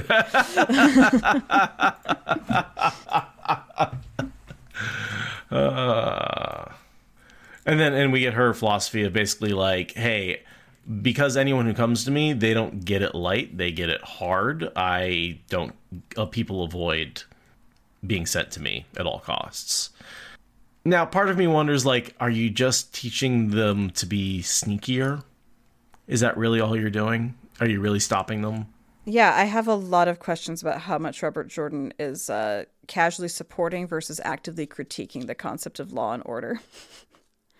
Because it's like, oh, well, if I punish people really badly, then they don't do the crime, and then they're not doing the time. And so clearly my society is working. And I'm like, yeah, either they're doing the crimes more sneakily, or you're making way more traumatized people than was necessary. Or both. We could have both. Both is good. Pants. There are spankings, and then there are spankings. Yeah. I get that Sylviana is being internally consistent to her own worldview, but it's like, you are exemplifying what I think is wrong with tower discipline, and I don't appreciate you doubling down on it. But also, again, this is not so much about tower discipline as it is about like a contest of wills between two rival Amerlins. So like, you know. That's what I'm just saying. Sylviana is not my favorite character. Not in the same. Everyone's like, oh, she's the other good red, and I'm like, nah. I still don't like her. I don't like her, but I still think she's the other good red. I think both things can be true at the same time. And I do kind of like her, just because, like, there's so few people in these books that don't go with the herd. You know, Min and her pants, Elaine and her tinkering, Sylviana and her not being factionalized. You know, like, there's just so few characters that are like, I'm going to do it differently than everyone else and just be an outlier. And I find those characters refreshing. But yeah, I mean, I don't like her. She's just refreshing. It's just, there's something about someone who will beat another character to the point of needing multiple healings a day. And like, we accept it because Egwene has the mental toughness to withstand that. And that impresses us, that we just accept that Sylviana is willing to do that. Yeah. And I see it as just a crime. I see it like, yeah, on the level of Teslin's rape of Matt. You mean Tylan? And like, yes. Teslan is the other pretty cool red, actually.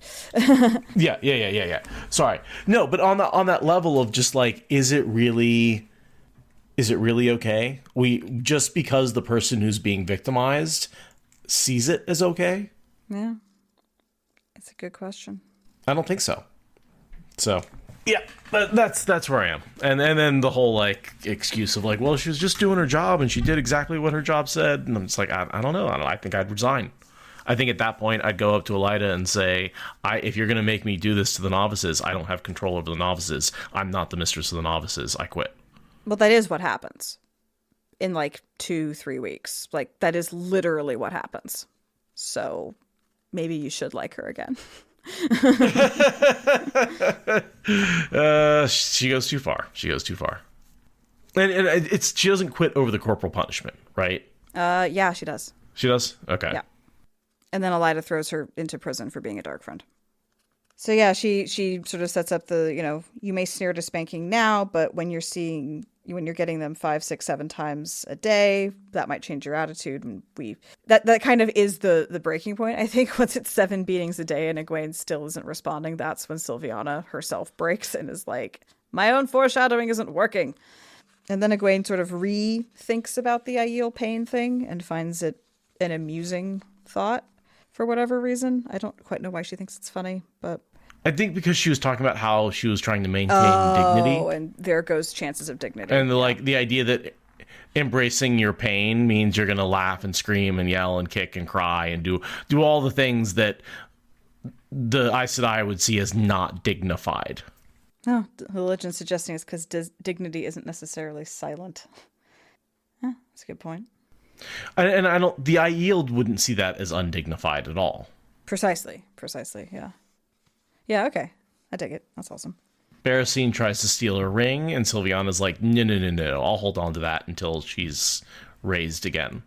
Yeah, because again, Elida is really like doing a fast and loose. Whatever I say is the rules, and Sylviana is like, no, we have actual standards and like policies, and you don't get to bend the rules just because you're top dog on the pile, Katarine or Barricine. And Barricine really sees it as a memento of like basically captured enemy troops, right? Like in the same way that you kept flags and guns and helmets of troops that you captured in World War II. And Sylviana's like, no, this is a novice. Right. We're going to treat her like one, not like a captured prisoner, other than the abuse. Well, that's what they do to capture prisoners. That's within their protocols. And then Egwene decides that she's going to need to bust out the dreaming, foretelling, forewarning situation and tells the Three Eyes Sedai about her ravens hitting the lamp dream in an effort to warn everyone. Now, have we talked about this dream before? Or is this... Yeah, okay. Yeah, we talked about it when she had it. I wasn't sure how much detail we got on the first reading of it. Yeah, all the detail. More detailed than this. Yeah, she describes it in more detail in the dream. She covers the important points here. But yeah, we really went through it when she had the dream. Yeah, and I like Sylviana's response to it is to say, interesting. I'll take that under advisement. I hope it's not as much of a disruptor as Nicola and her foretelling. It's just like, fucking Nicola, like, you've been here for what, a week? And you've already created a reputation for being irritating with your foretelling bullshit? Like, oh my God. So predictable. Well, how much of it is made up, right? Because remember... I feel like a lot of her foretelling was bullshit in order to get them to push her further and harder. The amount that Arena helps, yeah. Yep. But there's enough truth in it that they don't know what to dismiss, and now all of a sudden you're trying to sort out the bullshit from the truth.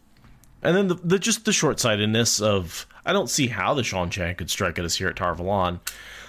The flying creatures? Yeah, the giant wings. The giant wings. Okay. Or perhaps the gateways the rebel army just suddenly used to appear at your gates?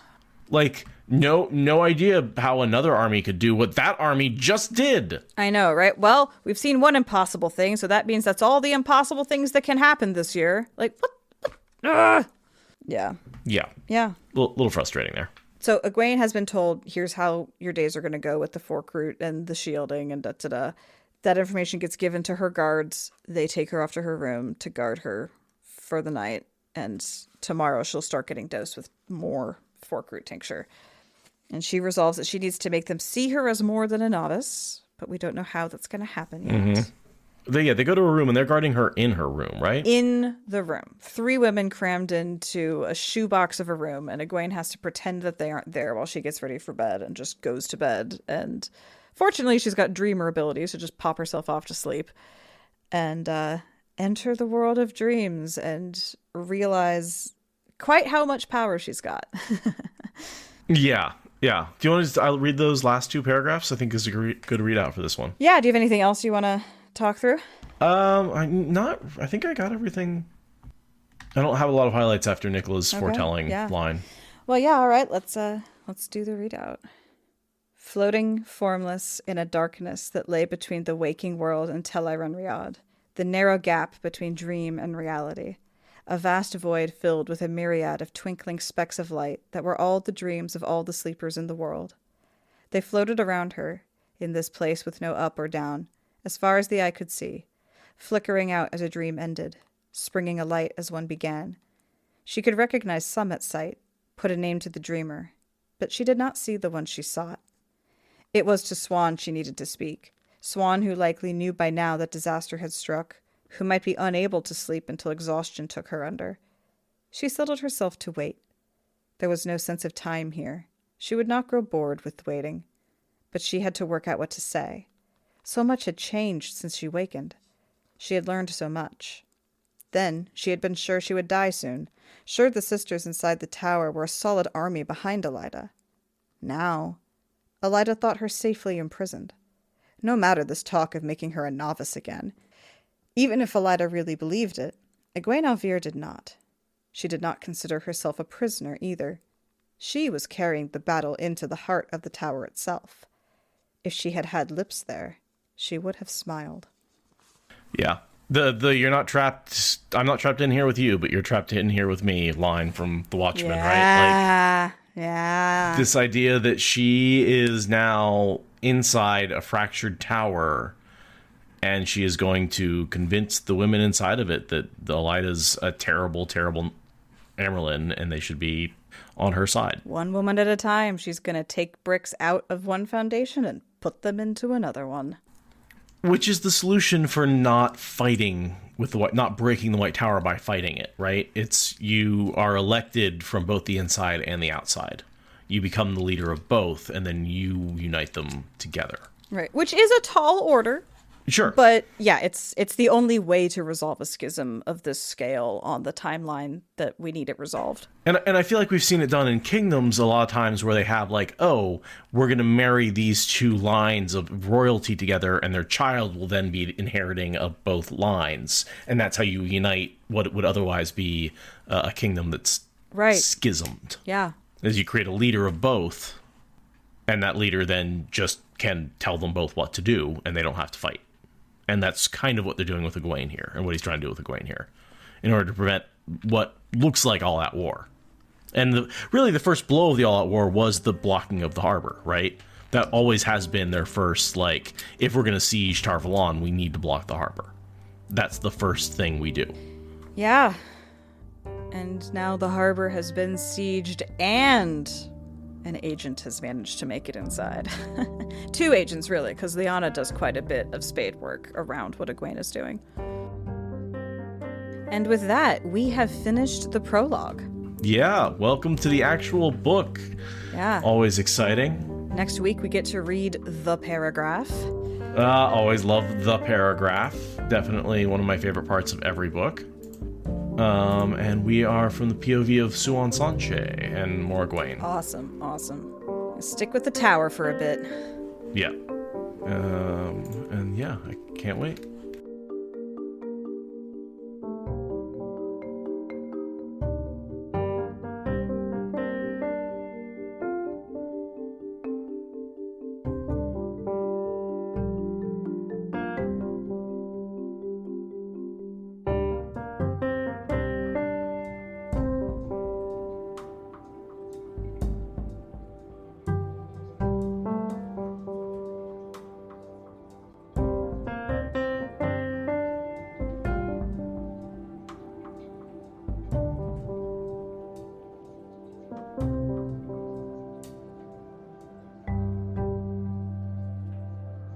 Awesome. Well, thank you everyone for hanging out with us and listening today. Remember, you can review the show on most podcast platforms. You can support us on Patreon.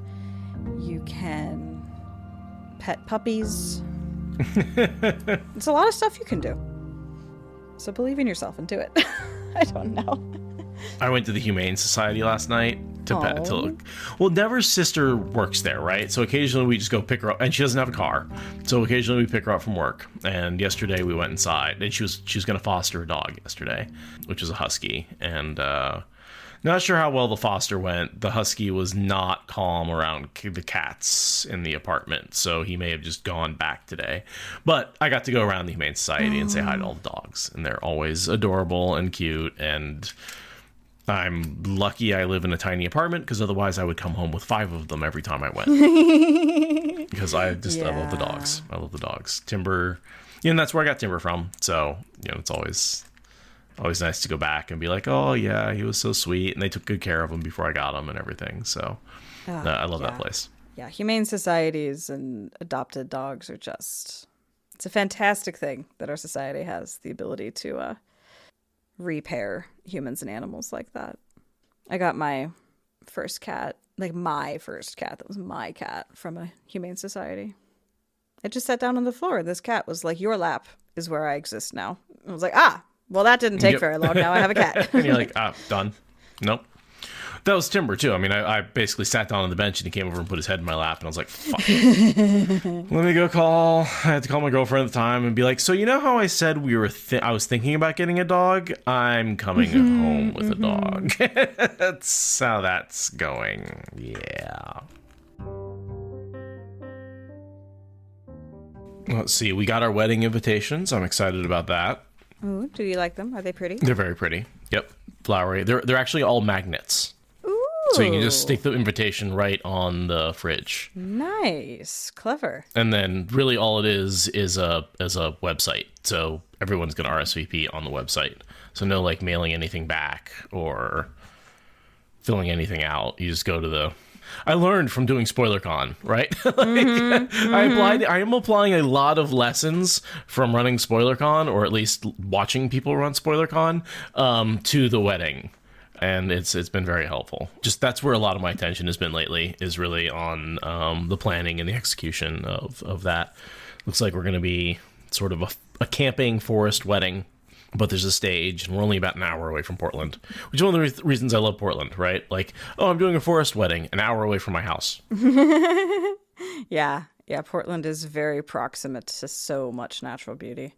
So very excited about that, and then just, plan on making my own cake, right? I'm planning on doing cheesecakes. Hell yeah. And then just, there's a ton more details that there's no need to go into, but wedding planning has been occupying my mind lately in my free time. That and crochet. I've been crocheting again. I sort of took a little bit of a break, but I've been sitting down doing that again because my phone was getting depressing. It's politics season. Oh my God, is it ever? Yeah, Brandon and I we always have a morning news routine, like half an hour of like NPR before we go off to our respective work days. And over the weekend, we were just kind of like, should we maybe change up that routine a little bit? Like find some other sort of like topical daily thing to like rotate in so it's not always the news. Because, yeah, it's particularly with it being election season here in the US. It's just the number of topics is narrowing, right? There's just infinity more angles on increasingly less topics. And it's tiresome, especially when one actually does pay attention, like on one's own time. And then the morning news is just very like, this is what we're covering again. You're just like, And I actually tried to listen to NPR the other day, and like, I got the same news story within like 15 minutes of itself. And I was like, come on. Yeah. If I can't make a 20-minute drive and I get news stories during that 20-minute drive, like, that's ridiculous. Yeah.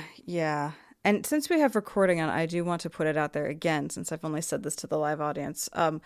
We, on this podcast, will not be having political ads, despite the fact that Spreaker specifically emailed us and asked us if we would like to make more money from doing that, because it's a category that's automatically disabled, and they're like, hey, it's election season, you can make more money doing that.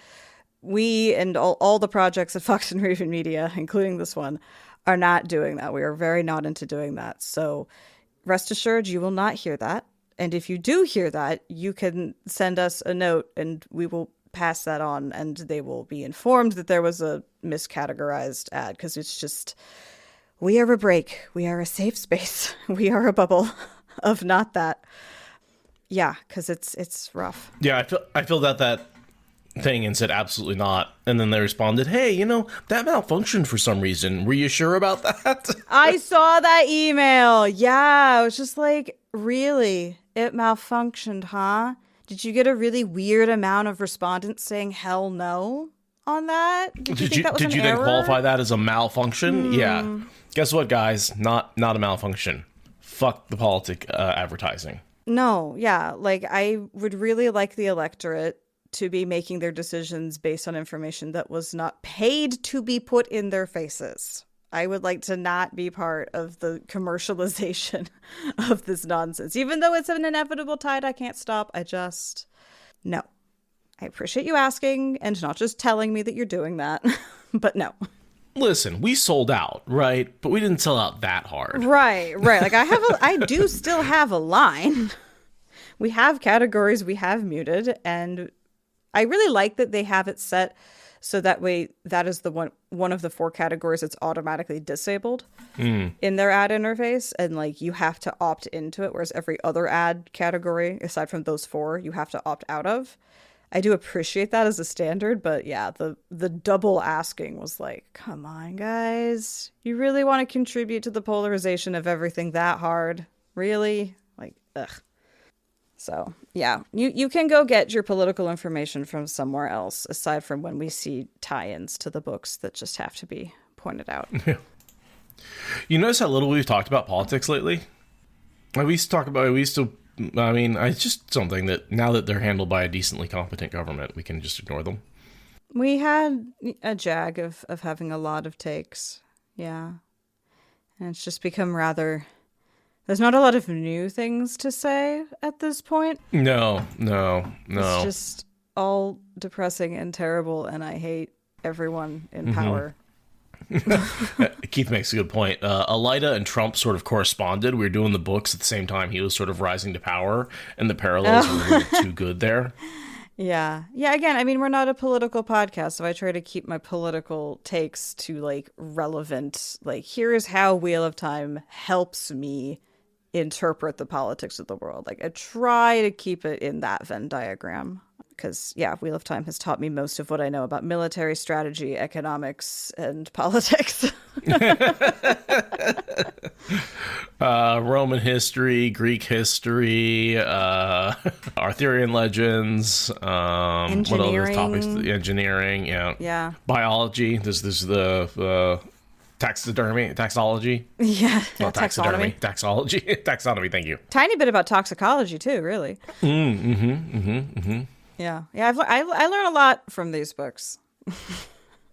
They really are kind of like a decoder for all of the real world. I mean, it's what the Bible should be, which is like a series of parables that help inform you and help you interpret the real world. Yeah, I mean, that's what myths and legends really, right. The ones that last, that's what they're doing, right? Is they're helping inform us about how to move through the world. In geology, we say the past is the key to the present.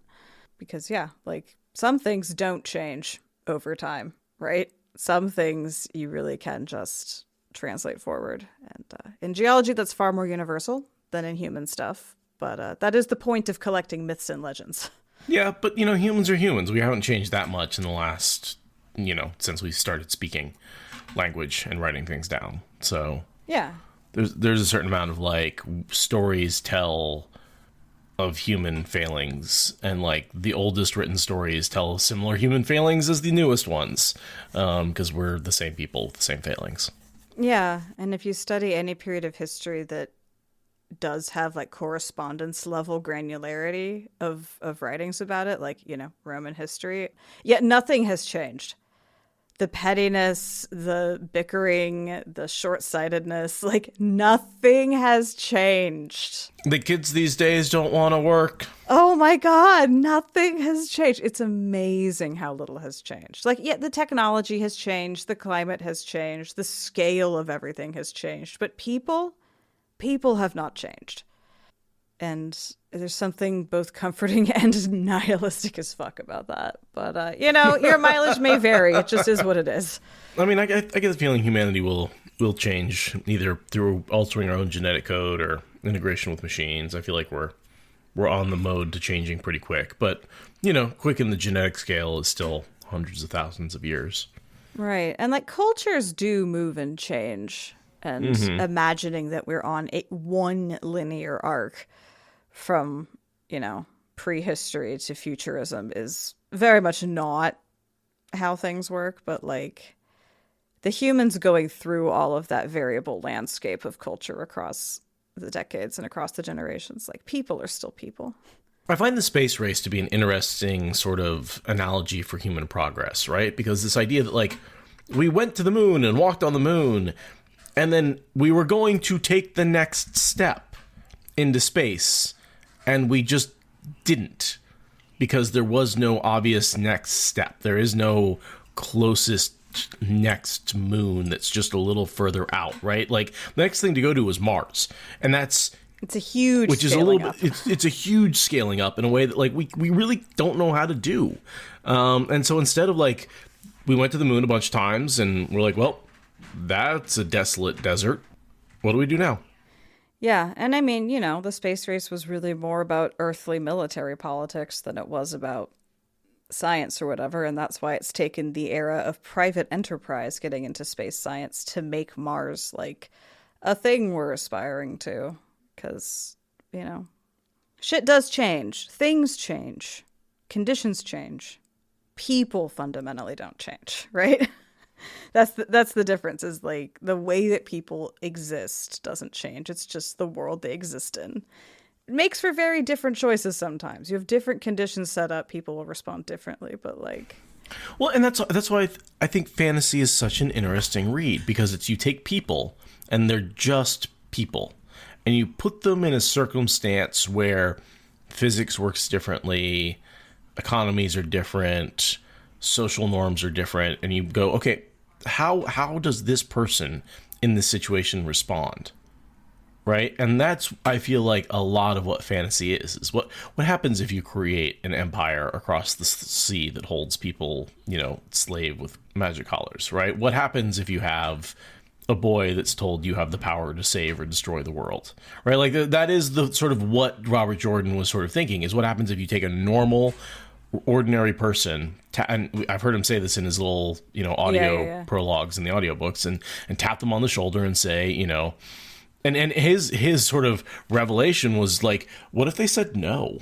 Like, what if they're like, no, I like my life, I don't want to do that, that sucks, I'm gonna die, right? Like, and that's something that really no other fantasy had explored up to this point. Other fantasies are like, okay, yeah, let's go. The hobbits are like, let's go, I'm going on an adventure, right? Like, that's the whole point of those stories. And if anything, Egwene sort of is the embodiment of that attitude. Right. Well, like Tolkien wrote a really like archetypal fairy tale where he took archetypes and embodied them into characters and like had them play out like predictable archetypal arcs. Robert Jordan was like, what if that premise, but normal people? Yeah.